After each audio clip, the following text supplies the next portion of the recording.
Hey everyone, welcome back to another video. So in this video, we are reviewing Asana Rebel.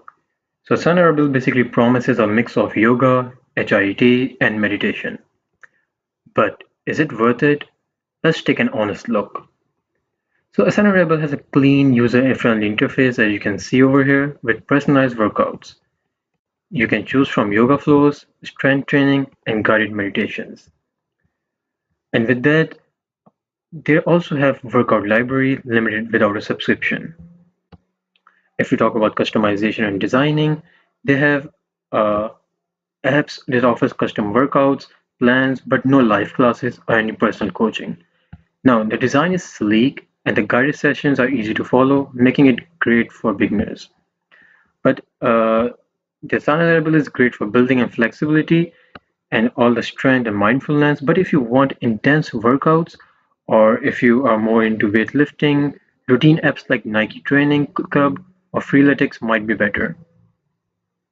So, if you talk about pricing and monetization, the app is basically offers a free version with limited content, while the premium subscription costs around $35 for 3 months or $58 per year. Some users feel the price is high compared to other fitness apps, but if you talk about the final verdict, and if you ask me, do I really would suggest you about this app? So I would say if you want a yoga-based fitness app with meditation features, Asana Rebel is basically it. It's a good option for you. But if you need more of training options, consider like alternative apps like Peloton and Elo Moves, which are more good for you. And now we are on this website. As you can see, like we usually have to enter our details. We have to see and basically our weight or height or BMI. It measures it and it basically uh, tells us according to that.